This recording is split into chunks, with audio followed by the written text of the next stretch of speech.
नमस्कार बच्चों, आज का हमारा पाठ है हरिहर काका। हरिहर काका पाठ के लेखक मिथिलेश्वर हैं। मैं विजयलक्ष्मी इस पाठ को सरल और आसान भाषा में समझाने का प्रयास करूंगी। मिथिलेश्वर द्वारा रचित हरिहर काका एक कहानी है। यह कहानी मर्मस्पर्शी अर्थात दिल को छूने वाली कहानी है। इस कहानी के माध्यम से लेखक ने गांव के पारिवारिक जीवन का वर्णन किया है और आस्था के प्रतीक धर्मस्थलों में अपने पांव फैला रही जो स्वार्थ की प्रवृत्ति है उसे भी उजागर किया है। इस कहानी के मुख्य पात्र हैं लेखक अर्थात कथाकार और हरिहर काका, जिनके इर्द गिर्द यह पूरी कहानी घूमती है। कहानी में हरिहर काका की उम्र तो नहीं बताई गई है, लेकिन हरिहर काका एक वृद्ध व्यक्ति हैं। हरिहर काका के 3 भाई और उनकी पत्नियां भी कहानी के पात्र हैं। ठाकुरबाड़ी के सदस्य व महंत भी इस कहानी के पात्र हैं। ठाकुरबाड़ी से तात्पर्य मंदिर अर्थात देव के स्थान से है। हरिहर काका जो इस कहानी के मुख्य पात्र हैं, उनकी कोई संतान नहीं है और हरिहर काका की 2 पत्नियां थीं और वे दोनों स्वर्ग सिधार गई थी। तो हरिहर काका अपने भाइयों के साथ ही रहते हैं।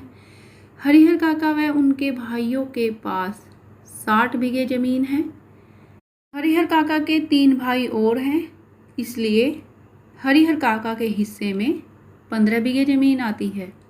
हरिहर काका की ज़मीन पर हरिहर काका के भाइयों की नज़र है और साथ ही जो ठाकुरबाड़ी के महंत और ठाकुरबाड़ी के सदस्य हैं, उनकी नज़र भी हरिहर काका की ज़मीन पर है।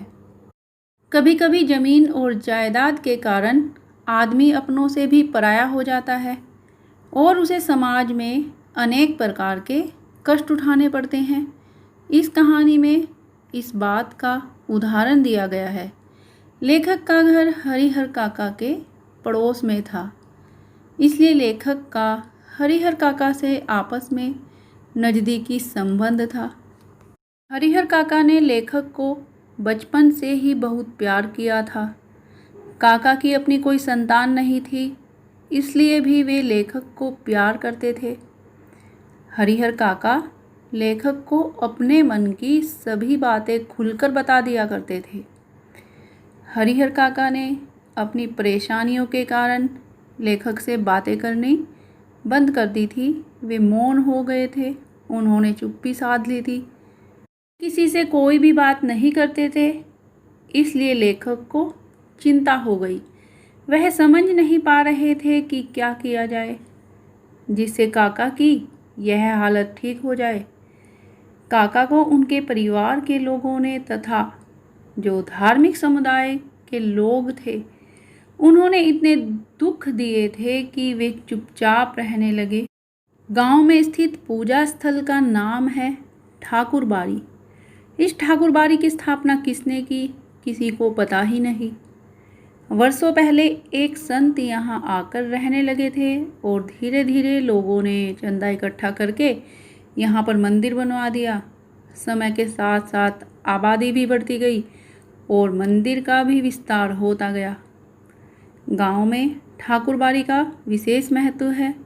लोग कोई भी काम शुरू करते हैं तो सबसे पहले ठाकुरबाड़ी से मनौती मांगते हैं। लोगों का विश्वास है कि ठाकुरबाड़ी से मन्नत अर्थात मनौती मांगने से सभी कार्य पूर्ण हो जाते हैं। ठाकुरबाड़ी के नाम काफ़ी ज़मीन है और इसका संचालन एक धार्मिक समिति करती है। ठाकुरबाड़ी में भजन कीर्तन चलता रहता है और किसी भी प्राकृतिक आपदा के समय ठाकुरबाड़ी के द्वार गांव के लोगों के लिए खोल दिए जाते हैं। अन्य लोगों की तरह लेखक भी कभी कभी ठाकुरबाड़ी में होने वाले जो भजन कीर्तन है उसमें चले जाते हैं। उनको वहाँ रहने वाले साधु संत बिल्कुल भी अच्छे नहीं लगते, क्योंकि उनके विचार में ये लोग काम धंधा तो कुछ करते नहीं है। हाँ, ठाकुर जी को भोग लगाने के नाम पर सुबह शाम अच्छा खाना खाते हैं और दिन भर लोगों को अपनी बातों से ही बेवकूफ़ बनाते रहते हैं। हरिहर काका अपने 3 भाइयों के साथ गांव में ही रहते हैं। हरिहर काका को छोड़कर तीनों भाइयों का भरा पूरा परिवार है। हरिहर काका की 2 शादियां हुई, मगर दोनों ही पत्नियां स्वर्ग सिधार गई और हरिहर काका की अपनी कोई संतान भी नहीं है। वे अपने भाइयों के साथ ही रहते हैं। हरिहर काका व उनके भाइयों के पास 60 बीघे ज़मीन है। प्रत्येक के हिस्से में 15 बीघे ज़मीन आती है, तो हरिहर काका के पास 15 बीघे ज़मीन है। इस ज़मीन पर उसके भाई नज़र जमाए बैठे हैं। शुरू में तो हरिहर काका की सेवा होती रही, मगर धीरे धीरे सभी उनसे दूर होते चले गए। हरिहर काका के जो भाई थे, उनकी पत्नियां काका को बचा हुआ खाना देती थी, और जब कभी वे बीमार पड़ जाते थे तो बहुत बड़ी मुसीबत हो जाती थी। कोई उनको पानी के लिए भी नहीं पूछता था और वे स्वयं उठकर अपनी ज़रूरतें पूरी करते थे। ऐसे समय में वे अपनी पत्नियों को याद करके बहुत अधिक रोते थे। अपने भाइयों के परिवार की बेरुखी के कारण हरिहर काका का परिवार के प्रति मोह भंग होता जा रहा था। एक घटना ने तो उन्हें तोड़ ही दिया था। एक दिन उनके भतीजे का दोस्त शहर से गांव आया। उसके आने पर परिवार में तरह तरह के व्यंजन बनाए गए। सब्जी, चटनी और रायता आदि भी बने थे। बीमारी से उठे हरिहर काका का मन स्वादिष्ट भोजन करने के लिए बेचैन था। मन ही मन उन्होंने अपने भतीजे के दोस्त की सराहना की, जिसके बहाने उन्हें अच्छी चीज़ें खाने को मिलने वाली थी। लेकिन बातें बिल्कुल विपरीत हुई। सभी ने खाना खा लिया, उनको कोई पूछने तक भी नहीं आया, और हरिहर काका को वही भात, मट्ठा और अचार परोस दिया गया। भात पके हुए चावलों को कहा जाता है। तो यह सब देखकर हरिहर काका को बहुत अधिक गुस्सा आया और हरिहर काका ने थाली को उठाकर बीच आंगन में फेंक दिया। थाली की झन की तेज आवाज़ को सुनकर जो आसपास के घरों में लड़कियां और बहुएं बैठी थी, वह सब बाहर निकल आई और हरिहर काका गुस्से में कहने लगी, समझ रही हो कि मुफ्त में खिलाते हो, तो अपने मन से यह बात निकाल दो। मेरे हिस्से के खेत की पैदावार इसी घर में आती है, उसमें तो मैं 2-4 नौकर रख लूँ, आराम से खाऊं, तब भी कमी नहीं होगी। मैं अनाथ और बेसहारा नहीं हूँ। मेरे धन पर तो तुम सब मौज कर रही हो। हरिहर काका जिस समय यह सब बोल रहे थे, उस समय ठाकुर बाड़ी के पुजारी जी उनके घर पर ही आए हुए थे। वह ठाकुर बाड़ी में होने वाले हवन के लिए घी, दाल और चीनी लेने के लिए आए थे। ठाकुर बाड़ी के महंत तो हरिहर काका की ज़मीन पर पहले ही नज़र गड़ाए हुए थे, तो जब उन्हें हरिहर काका के गुस्से के बारे में यह बातें पता चली, तो उन्हें वह अपने साथ ठाकुर बाड़ी में ले गए। महंत ने हरिहर काका को बड़े प्यार से समझाया कि वे क्यों सांसारिक मोहमाया के चक्कर में पड़े हैं। अपनी ज़मीन ठाकुर बाड़ी के नाम लिखवा दो और यहीं पर रहो। ठाकुर बाड़ी में महंत के द्वारा हरिहर काका की शाही खातिरदारी की गई। रात में हरिहर काका को भोग लगाने के लिए जो मिठाइयाँ और व्यंजन मिले, वैसे उन्होंने कभी भी नहीं खाए थे। घी टपकते मालपुए, रसबुनिया, लड्डू, छेने की तरकारी, दही, खीर आदि पुजारी जी ने स्वयं अपने हाथों से हरिहर काका को खाना परोसा था, और पास में बैठे महंत जी हरिहर काका को धर्म चर्चा से मन में शांति पहुंचा रहे थे। एक ही रात में ठाकुर बाड़ी में जो सुख, शांति और संतोष हरिहर काका ने पाया, वह अपने अब तक के जीवन में उन्होंने कभी नहीं पाया था।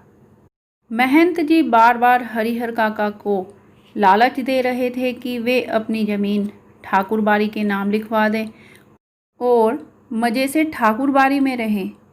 ऐसा करने से तीनों लोकों में उनका नाम अमर हो जाएगा और स्वर्ग से विमान उन्हें लेने आएगा। लोग उनकी आरती उतारेंगे, क्योंकि ठाकुर बाड़ी देवों का स्थान है। तो ठाकुर बाड़ी के नाम जमीन नाम कराने से देवता प्रसन्न हो जाएंगे। दूसरी तरफ जब हरिहर काका के भाई खेतों से लौटकर घर आए तो उन्हें सब बातों का पता चला। हरिहर काका के भाई भी जमीन के लालच में बेचैन हो गए। उन्होंने सोचा कि अगर महंत ने काका को बहका लिया तो सारी जायदाद उनके हाथ से निकल जाएगी। उन्होंने अपनी पत्नियों को खूब फटकारा। काफ़ी सोच विचार कर वे हरिहर काका को लेने ठाकुर बाड़ी की ओर चल दिए। सुबह होते ही तीनों भाई ठाकुर बाड़ी पहुँचे। हरिहर काका के पांव पकड़कर रोने लगे, अपनी पत्नियों की गलती के लिए माफ़ी मांगने लगे और उन्हें दंड देने की भी बात कही। यह सब सुनकर हरिहर काका का दिल पसीज गया और वह फिर वापस घर लौट आए। घर आने पर सबने उनके पांव पकड़े और माफ़ी मांगी। जमीन का लोभ था, इसलिए उनकी अच्छी सेवा भी की गई। काका यह सब देखकर हैरान थे। उन्हें उनकी इच्छानुसार भोजन भी मिलने लगा।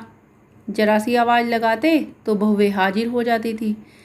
हरिहर काका अब सोचने लगे कि अपने अपने ही होते हैं, क्योंकि अब उनके परिवार के सभी लोग उनकी बहुत अधिक खातिरदारी करने लगे थे।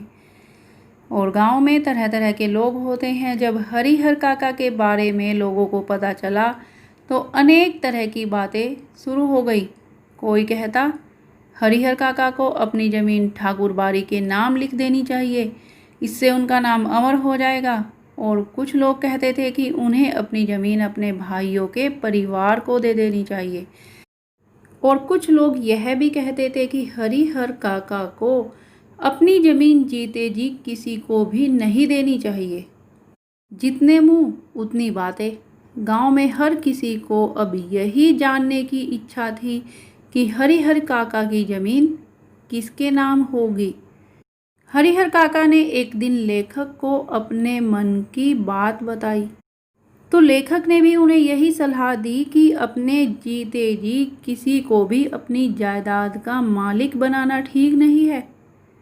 उनको उन लोगों के उदाहरण लेखक ने याद कराए जिन्होंने जीते जी अपनी जायदाद किसी के नाम पर कर दी थी और बाद में उनका जीवन नरक बन गया था।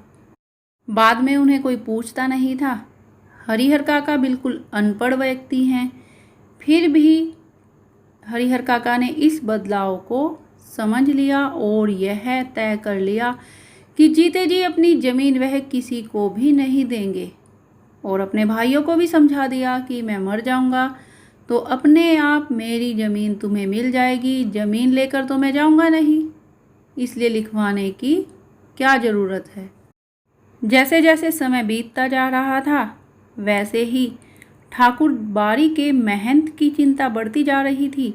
वह सोच रहे थे कि जाल में फंसी चिड़िया पकड़ से बाहर हो गई है, इसलिए हरिहर काका की ज़मीन अपने नाम करवाने के लिए ठाकुर बाड़ी के महंत ने काका का अपहरण करवा लिया और उसने ज़बरदस्ती हरिहर काका के अंगूठे के निशान भी ले लिए। हरिहर काका महंत की खूब इज्जत करते थे, लेकिन इस घटना के बाद हरिहर काका को महंत और ठाकुर बाड़ी से नफरत हो गई। काका के भाइयों ने पुलिस की मदद लेकर ठाकुर बाड़ी से हरिहर काका को मुक्त कराया और मुक्त होने के बाद हरिहर काका ने महंत और उनके साथियों का पर्दाफाश कर दिया, अर्थात गांव के सभी लोगों को बता दिया कि उन्होंने हरिहर काका के साथ किस प्रकार का व्यवहार किया है, किस प्रकार ज़बरदस्ती उन्होंने अंगूठे के निशान लिए हैं। इस घटना के बाद हरिहर काका के सोचने का ढंग एकदम बदल गया था और ठाकुर बाड़ी के प्रति तो हरिहर काका के मन में नफरत पैदा हो ही गई थी। अब वह यह भी सोचने लगे कि उनके भाई उनका आदर सम्मान उनकी ज़मीन के कारण, उनकी जायदाद के कारण ही करते हैं। और हरिहर काका को यह बात समझ आ गई थी कि सभी स्वार्थी होते हैं। तो हरिहर काका का इरादा इतना मजबूत हो गया था कि वह अपनी ज़मीन किसी के नाम नहीं लिखेंगे। दूसरी तरफ हरिहर काका के भाइयों को भी अब यह लगने लगा था कि सीधे सीधे हरिहर काका की ज़मीन नहीं हासिल हो सकती। तो एक दिन उन्होंने भी मेहनत वाला रास्ता अपनाया। एक दिन उन्होंने काका के साथ मारपीट की और ज़मीन अपने नाम लिखवानी चाहिए। लेकिन हरिहर काका ने भाइयों के नाम ज़मीन लिखने से साफ मना कर दिया और कह दिया कि मेरे मरने के बाद तुम्हें मेरी ज़मीन अपने आप ही मिल जाएगी, इसलिए लिखने का कोई अर्थ नहीं है। और महंत ने जो अंगूठे के ज़बरदस्ती निशान लिए हैं उसके खिलाफ हमने मुकदमा कर ही दिया है, तो इसलिए मेरी ज़मीन तुम्हारे ही पास रहेगी। हरिहर काका बार बार अपने भाइयों को यही समझाने का प्रयास कर रहे थे, लेकिन हरिहर काका के भाई हरिहर काका से ज़बरदस्ती ज़मीन के कागज़ों पर उनके अंगूठे के निशान लेना चाहते थे। भाई जब समझाते समझाते थक गए तो उन्होंने डांटना और दबाव देना शुरू कर दिया, लेकिन हरिहर काका इस बार भी राजी नहीं हुए और उन्होंने साफ कह दिया कि वह अपने जीते जी ज़मीन किसी के नाम नहीं लिखेंगे। फिर एक रात हरिहर काका के भाइयों ने भी ऐसा ही रूप धारण कर लिया जैसा कि महंत और उसके सहयोगियों ने किया था। हरिहर काका को यह देखकर अपनी आंखों पर विश्वास नहीं हो रहा था कि उसके वही सगे भाई जो उसकी सेवा और सुरक्षा में हर समय तैयार रहते थे, वही भाई अब उनके सामने हथियार लेकर खड़े थे और हरिहर काका से कह रहे थे कि सीधे सीधे जहाँ कागज़ों पर ज़रूरत है वहाँ अंगूठे के निशान बनाते चलो, नहीं तो मारकर यहीं घर के अंदर गाड़ देंगे और गांव के लोगों को इसकी कोई खबर भी नहीं मिलेगी। लेकिन हरिहर काका ने तो यह निश्चय कर लिया था कि वह जीते जी अपनी ज़मीन किसी के नाम नहीं लिखेंगे। तो हरिहर काका गुस्से में खड़े हो गए और गरजते हुए कहने लगे, मैं अकेला हूँ और तुम सब इतने हो, ठीक है मुझे मार दो, मैं मर जाऊँगा, लेकिन जीते जी तुम्हें ज़मीन नहीं लिखूँगा। तुम सब ठाकुर बाड़ी के महंत पुजारी से कम नहीं हो। हरिहर काका के भाइयों ने अब हरिहर काका के साथ हाथापाई शुरू कर दी। हरिहर काका अब उस घर से निकलकर बाहर गांव में भाग जाना चाहते थे, लेकिन उनके भाइयों ने उन्हें मजबूती से पकड़ लिया और जब हरिहर काका इसका विरोध कर रहे थे तो उन्होंने अपनी रक्षा के लिए खूब ज़ोर ज़ोर से चिल्लाना शुरू कर दिया। हरिहर काका के भाई सोचने लगे कि हरिहर काका का मुंह उन्हें पहले ही बंद कर देना चाहिए था, तो यह सोचते हुए उन्होंने हरिहर काका के मुंह में कपड़ा ठूंस दिया। कपड़ा ठूंसने से पहले हरिहर काका के चिल्लाने की आवाज़ लोगों तक पहुंच चुकी थी। हरिहर काका के चीखने चिल्लाने की आवाज़ सुनकर वहां पर लोग इकट्ठे हो गए और लोगों ने उन्हें उनके भाइयों से मुक्त करवाया। इस बात का पता जब ठाकुर बाड़ी के महंत को चला तो ठाकुर बाड़ी के महंत पुलिस की जीप के साथ वहां पर आ गए। पुलिस के आने के बाद निजी मामले का सवाल खत्म हो गया। फिर घर की तलाशी शुरू हुई और हरिहर काका को उससे भी बदतर हालत में पाया गया जिस हालत में ठाकुर बाड़ी से उन्हें बरामद किया गया था। इस घटना के बाद तो हरिहर काका का मोह भंग हो गया। अब उन्हें किसी से कोई मोह नहीं रहा था। उन्हें पुलिस सुरक्षा दी गई। हरिहर काका अपने भाइयों के परिवार से अलग रहने लगे। हरिहर काका के गांव में एक नेताजी हैं। वह न तो कोई नौकरी करते हैं और न कोई खेती बाड़ी, फिर भी 12 महीने वह मौज मस्ती उड़ाते रहते हैं। राजनीति की जादुई छड़ी उनके पास है, वह राजनीति करते हैं। उनका ध्यान हरिहर काका की ओर जाता है तो वह हरिहर काका के सामने प्रस्ताव रखते हैं कि उनकी ज़मीन में हरिहर उच्च विद्यालय नाम से एक हाई स्कूल खोला जाए तो इससे उनका नाम अमर हो जाएगा। उनकी ज़मीन का सही उपयोग भी होगा और गांव को एक स्कूल मिल जाएगा। लेकिन हरिहर काका के ऊपर तो अब कोई दूसरा रंग चढ़ने वाला नहीं था, अर्थात हरिहर काका पर अब किसी की बात का कोई असर नहीं पड़ता था। तो नेताजी निराश होकर लौट जाते हैं। गांव में हर जगह हरिहर काका के साथ होने वाली बातों की ही चर्चा होती थी। लोग बढ़ा चढ़ाकर बातें कर रहे थे। कोई कहता था कि उनकी मृत्यु के बाद उनकी ज़मीन उनके भाइयों को मिल जाएगी और कोई कहता था कि ज़मीन ठाकुर बारी को मिलेगी। इन सब बातों का हरिहर काका पर यह प्रभाव पड़ा कि वे अब मौन रहने लगे, किसी से कोई बात नहीं करते, बस खुली आँखों से आकाश को ताकते रहते हैं। और सारे गांव के लोग उनके बारे में बहुत कुछ कहते सुनते हैं, लेकिन उनके पास अब कहने के लिए कोई बात नहीं है। उन्होंने अब एक नौकर रख लिया है और वही उनका ख्याल रखता है। पुलिस के जवान भी काका के खर्चे पर मौज मस्ती कर रहे हैं। जिसका धन वह रहे उपास और खाने वाले करे विलास।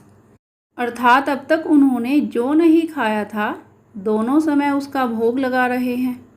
यह पाठ यहीं पर समाप्त होता है और इस पाठ से, इस कहानी से हमें यह शिक्षा मिलती है कि आज समाज में मानवीय मूल्य तथा पारिवारिक मूल्य धीरे धीरे समाप्त होते जा रहे हैं और ज़्यादातर व्यक्ति अपने स्वार्थ के लिए ही रिश्ते नाते निभाते हैं। मैं आशा करती हूँ कि आपको यह पाठ समझ आया होगा। धन्यवाद।